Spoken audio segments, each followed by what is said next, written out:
filmmaking, directors are like boxers. They have their time. They have their time. Hopefully, I'm on the right side of my time.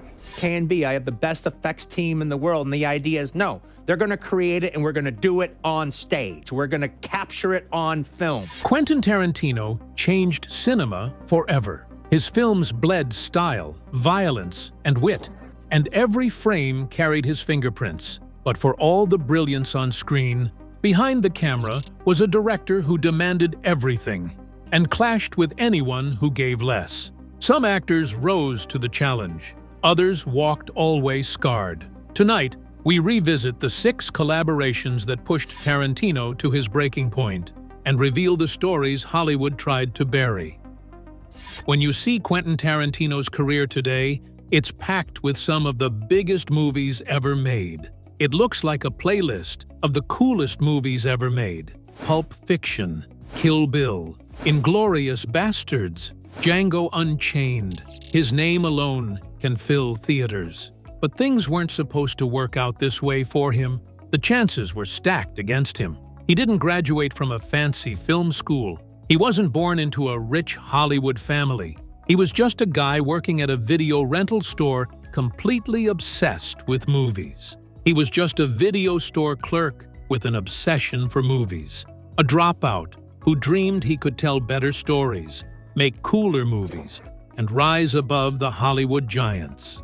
From the very beginning, Tarantino carried with him an obsessive nature. While most directors treated actors like just people reading lines, Tarantino saw them as pieces of his vision. Every scene, every word, every action had to play out exactly the way he pictured it in his head. This made him tough to work with, even a little controversial, but it also made him brilliant. Actors who went along with his intensity often delivered the best performances of their careers. But the ones who pushed back? They quickly found out that Quentin doesn't bend for anyone. What makes his rise so astonishing is where it began.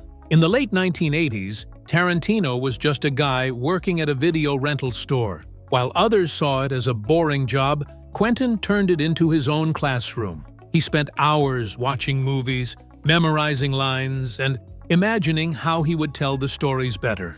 He studied the classics, hunted down weird, hidden gems, and built a style so fresh and unique that when he finally grabbed a camera, Hollywood had no choice but to notice him. What started as late nights in a video store soon exploded into something much bigger: the chance to prove his talent on the big screen. At 29, an age when most aspiring filmmakers are still trying to break into the industry, Tarantino released Reservoir Dogs in 1992. It wasn't a big-budget movie with fancy sets or famous stars. It was a small crime film, made with very little money, but it packed a huge punch. The movie was violent, intense, and full of smart, lively conversations that sounded real, but also exciting. The story wasn't told in the usual way. It moved between different moments, keeping the audience on their toes. Audiences and critics were shocked. Who was this young dropout who dared to break all the rules of storytelling? Overnight, Quentin Tarantino went from being a nobody to a new force in Hollywood, a rebel who showed the old filmmakers that movies could be done in a completely different way. But the story doesn't end there. Just 2 years later, Tarantino's second film, Pulp Fiction, didn't just succeed. It hit Hollywood like a lightning bolt and got everyone talking. The film hit like an explosion, wild and unpredictable. It mixed twisted humor, shocking violence, and a mix of different stories that somehow fit together perfectly. Critics didn't just like it, they called it groundbreaking. The movie won Tarantino his very first Academy Award for Best Original Screenplay, instantly crowning him as the bold new voice of filmmaking. And when he later grabbed another Oscar for Django Unchained, the message was clear to everyone watching.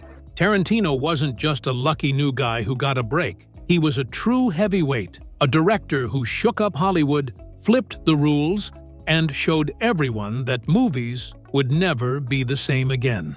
And yet, beneath the trophies and critical acclaim, the tension has never left. Intense way of working, his need for total control, and his refusal to play by Hollywood's normal rules made him both loved and hated. Some actors call him a genius who pushed them to greatness, but there were speculations about angry arguments on set, wild outbursts, and demands that were almost impossible to meet. If Tarantino loves being in control and needs everything to go exactly his way, how much do you think he'll hate it when things go wrong? And that's where the story of conflict begins. Because for all the actors who became icons under Tarantino's direction, there were others who clashed with him so fiercely, so bitterly, that he would carry that resentment for years.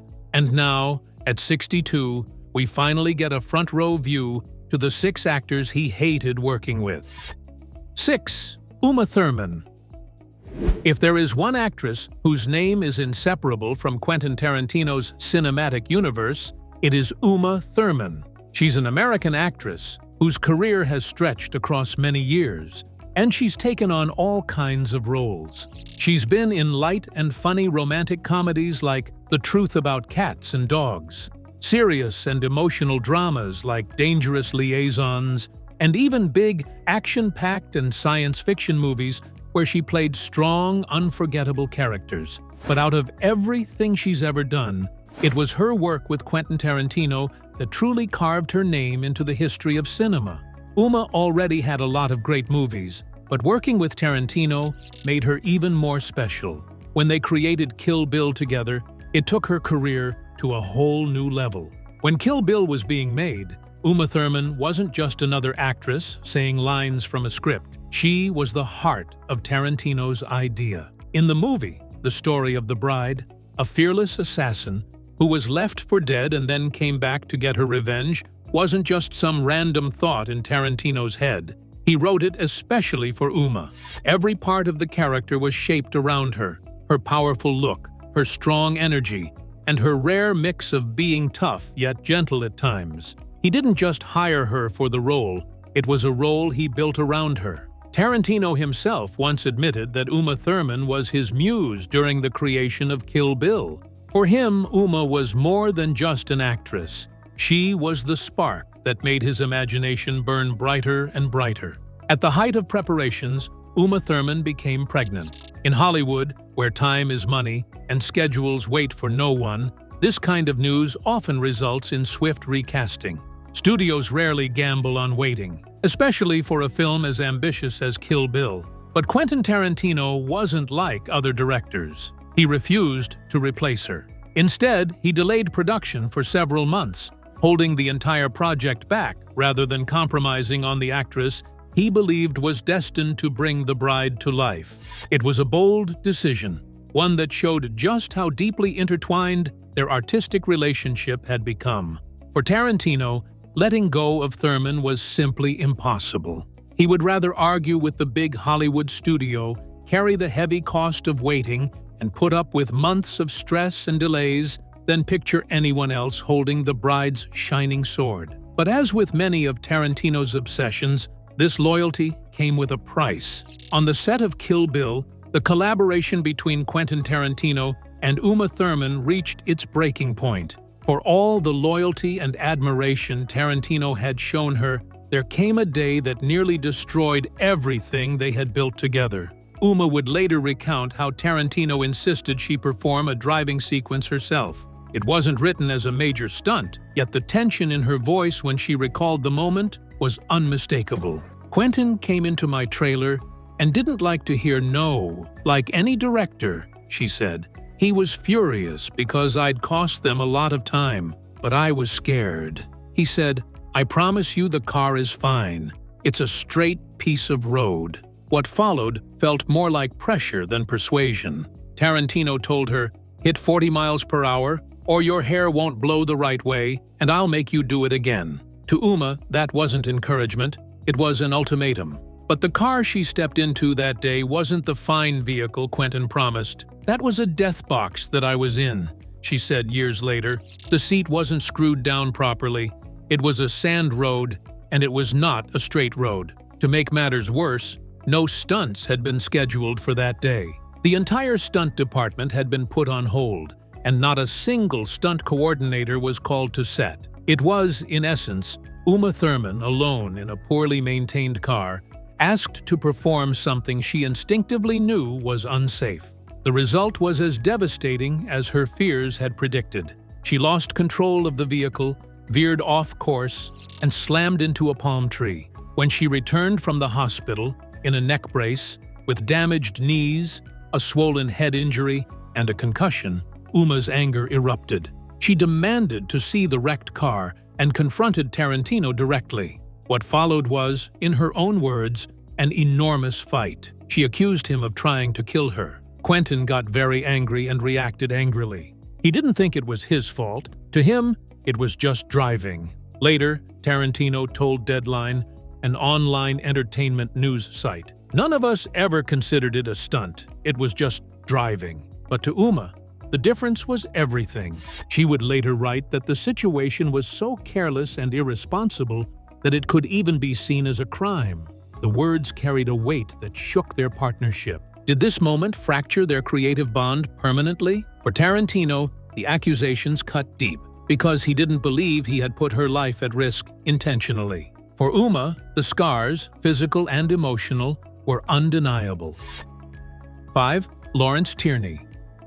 Before Quentin Tarantino became one of Hollywood's most respected directors, he was just a young filmmaker trying to make his first movie, Reservoir Dogs. The film would later become a cult classic. But what most people don't realize is that behind the scenes, things were far from smooth. And at the center of all that trouble was one man, Lawrence Tierney. Tierney was no ordinary actor. In fact, he had a reputation that followed him everywhere. Famous for playing mobsters and criminals in old gangster films, he was equally infamous off-screen for his violent temper and wild behavior. He had been arrested several times for fighting, threatening people, and even more serious crimes. By the time he was cast as Joe Cabot, the crime boss in Reservoir Dogs, Tierney was already known as a troublemaker. At first, Tarantino was thrilled to have him. After all, casting a real-life tough guy as the leader of a group of jewel thieves seemed perfect. But once filming began,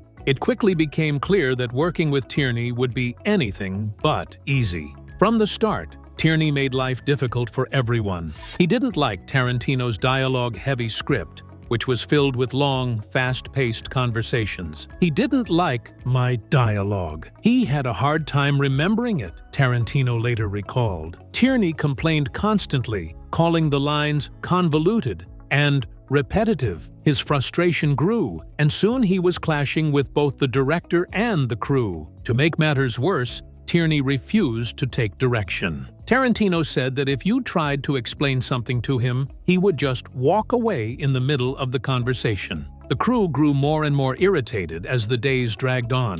Everyone felt the tension. By the end of the first week of shooting, things exploded. During the last 20 minutes of the day, Tarantino tried to get Tierney's attention by grabbing his arm. Tierney reacted furiously. He pushed the young director and shouted, "Get your hands off me!" Tarantino, never one to stay quiet, snapped back. He yelled, "That's it, you're fired. Get off my set right now!" The set went silent for a moment. Then the entire crew broke out into applause. Everyone had been fed up with Tierney's antics, and now they were finally free. But the nightmare wasn't over. Soon after, Tierney tried to make peace by inviting Tarantino for a drink. Things, however, took a darker turn. Drunk and angry, Tierney allegedly fired a shotgun at his own nephew inside his Hollywood apartment. He was arrested, but incredibly, was released for a day so he could return to set and finish his scenes. Still, his violent behavior made it clear to Tarantino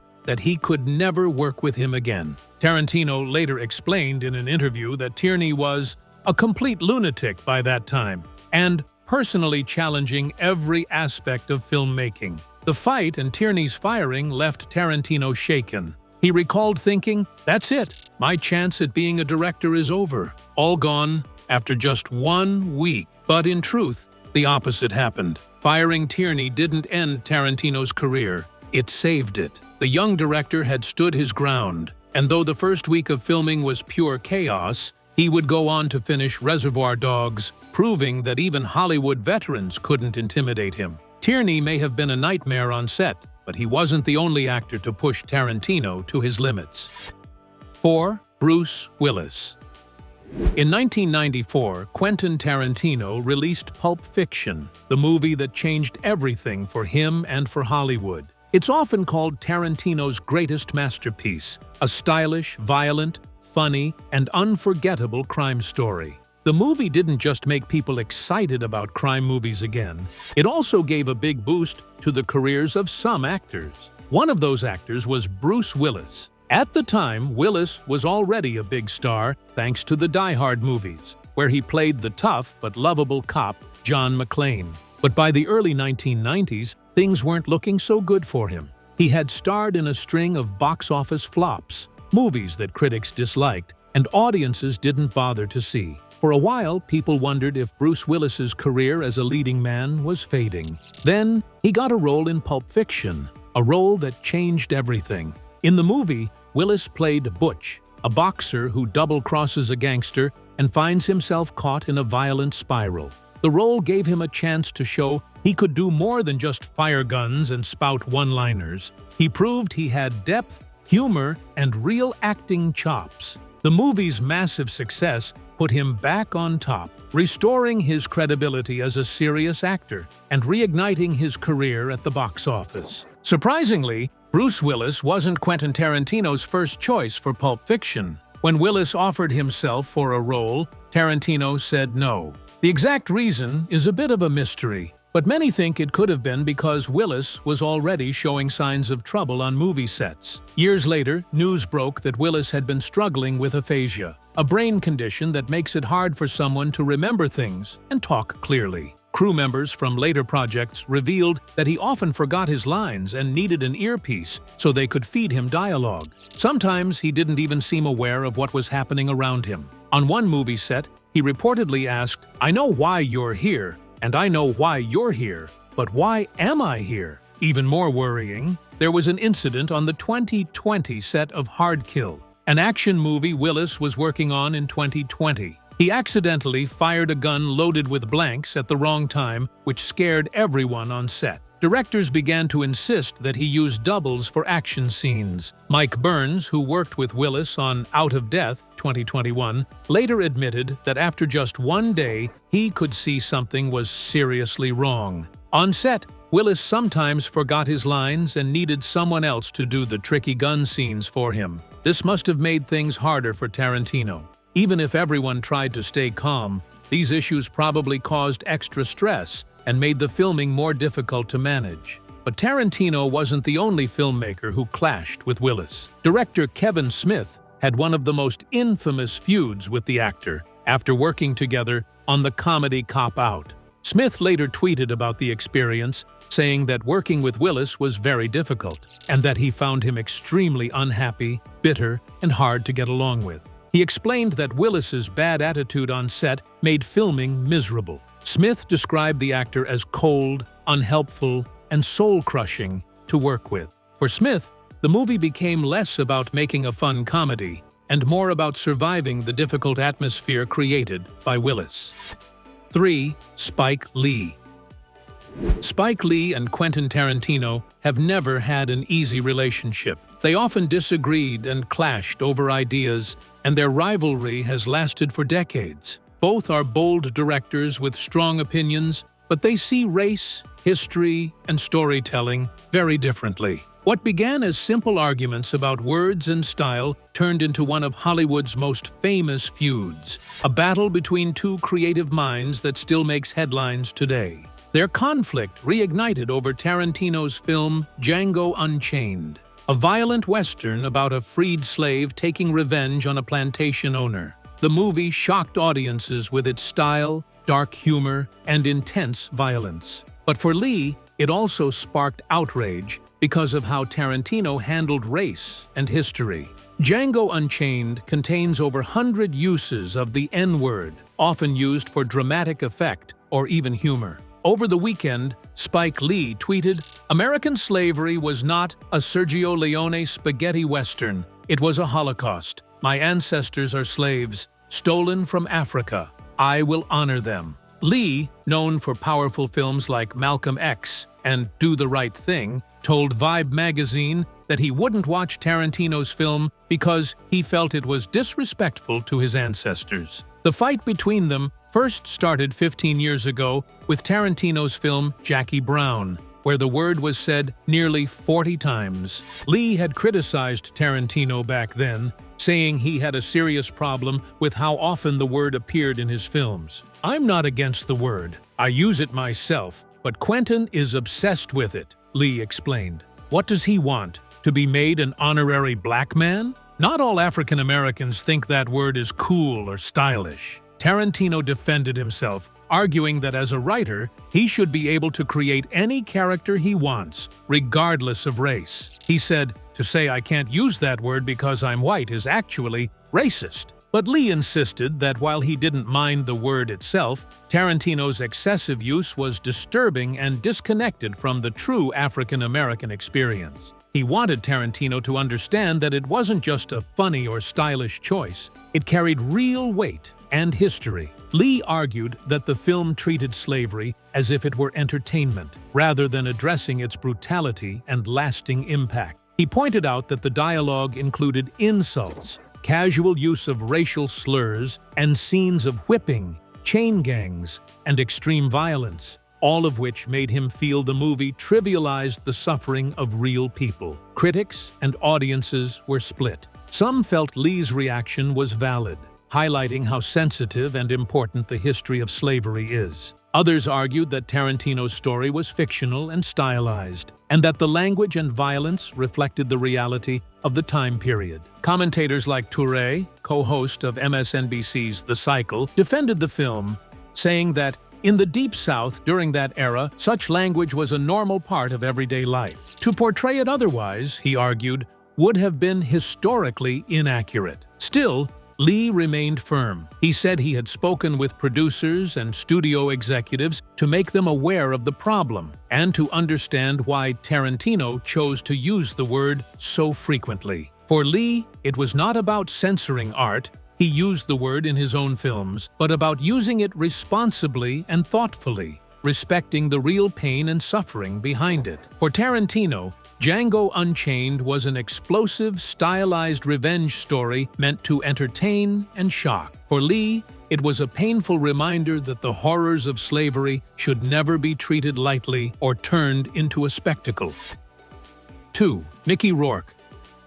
Mickey Rourke is a legendary actor known for his raw energy, intense performances, and sometimes unpredictable behavior. Over his career, he has delivered unforgettable roles, but he's also famous for turning down opportunities that could have changed his path in Hollywood. In an interview with the Daily Mail, Rourke talked about some movies he said no to during a rough time in his Hollywood career. He remembered turning down a role in The Untouchables, where Kevin Costner played Elliot Ness. He was also asked by Dustin Hoffman to appear in Rain Man, and even said no to a part in The Silence of the Lambs. All of these movies became very famous, but there was one role that needed a better explanation for why he turned it down. Rourke said, "Quentin Tarantino called me once. I think it was for Pulp Fiction, the part Bruce Willis played. I didn't even read the script. I let myself feel proud and angry because I knew I could do the acting. I thought I'd have to be dead not to get the job." His confidence was clear. Rourke believed in his talent so much that the idea of auditioning or negotiating felt unnecessary. But Rourke's intensity didn't always make him easy to work with. He has a reputation for being a loose cannon on set. Directors who worked with him often had to walk a tightrope to manage his unpredictable nature. Alan Parker, who directed Rourke in Angel Heart, once said, "Working with Mickey is a nightmare. He is very dangerous on set because you never know what he is going to do." So why do directors continue to cast someone with such a volatile personality? The answer lies in Rourke's immense talent. When an actor is truly extraordinary, producers and filmmakers are often willing to overlook attitude problems because the performance on screen can be magical. Rourke's dedication and unique approach to his roles made him a compelling presence. He pushed himself to extremes, giving performances that felt raw, original, and full of life. While his behavior off-screen could be challenging, his charisma and skill made him one of Hollywood's most magnetic actors. Rourke's relationship with Tarantino shows both sides of this story. Tarantino revealed that Rourke was originally his first choice for the lead in Death Proof, a role that eventually went to Kurt Russell. He explained to Joe Rogan, "My first choice was Mickey Rourke. He wanted to do it, but his agents said, well, they need Mickey, and they began playing games. I set a deadline for them, and they just let it pass. That was it." Tarantino, known for being firm about his vision, doesn't tolerate delays or manipulation, even from Hollywood A-listers. This wasn't the first time Rourke missed out on working with Tarantino. As mentioned earlier, he passed on Pulp Fiction because he didn't want to audition or negotiate for the role. His pride and confidence in his talent led him to decline one of the most iconic parts of Tarantino's career. Mickey Rourke's story is a mix of amazing talent and trouble. He's an actor who takes big risks, both in the roles he chooses and how he works. His skill is clear, and his performances are exciting, but his strong personality and unpredictable behavior have sometimes stopped him from fully taking advantage of every opportunity that came his way in his career. For Tarantino, this meant walking away when talks didn't go well, or Rourke's pride got in the way. A reminder that even the most talented actors have limits when working with a team on a movie. 1. George Clooney. George Clooney, the famous actor from Cincinnati, has had a long career in Hollywood, winning Academy Awards and starring in some of the biggest movies of his time. But even someone as accomplished as Clooney isn't immune to clashes with directors. Recently, there have been some heated arguments between him and Quentin Tarantino. In a 2023 chat with GQ, Clooney shared his thoughts on comments Tarantino made at the Cannes Film Festival. Speaking with his Wolves co-star Brad Pitt, Clooney said, "Quentin said some things about me recently, and I have to admit it annoyed me." Reports said the Pulp Fiction director was naming actors he saw as true movie stars, including Julia Roberts, Leonardo DiCaprio, and Denzel Washington, but left Clooney off the list. Tarantino reportedly said that Clooney hadn't had a big hit movie since the year 2000, which annoyed Clooney. He replied, "Since 2000? That's pretty much my whole career," showing off all the movies he had done in the 2000s. This wasn't the first time Clooney and Tarantino had crossed paths. They worked together on a 1995 episode of R and the 1996 film From Dusk Till Dawn. Still, Tarantino reportedly didn't put Clooney on his movie star list because it had been a while since the actor had drawn large audiences. Clooney admitted that he's spent more time recently working as a producer and director, but he's now shifting back to acting. "It's easier to balance work and family," he said. "Before, we could just travel with the kids, but now they're at an age where we don't want to uproot them from school. So I'm going to focus more on acting." Looking at Hollywood as a whole, Clooney and Pitt agreed that the industry doesn't create movie stars the way it used to. "We were at the end of that system where you could work at a studio, do 3 or 4 films, and there was a plan for it," Clooney said. "Now it's harder to sell someone on the back of a star." Clooney's history with directors hasn't always been smooth. He once had a physical argument with director David O. Russell on the set of 3 Kings. The fact that even a Hollywood legend like Clooney can clash with filmmakers, showing that behind the cameras, tensions can run high, no matter how big your career is. Tarantino's legacy isn't just about his unforgettable films, it's also about the bold, fearless choices he makes when it comes to casting. From walking away from big names to standing firm on his vision, he doesn't compromise, even for Hollywood's brightest stars. Which actors' clash or missed opportunity surprised you the most? Drop your thoughts in the comments below. And if you enjoyed this breakdown, make sure to like, share, and click on the next video on your screen. Catch you in the next video.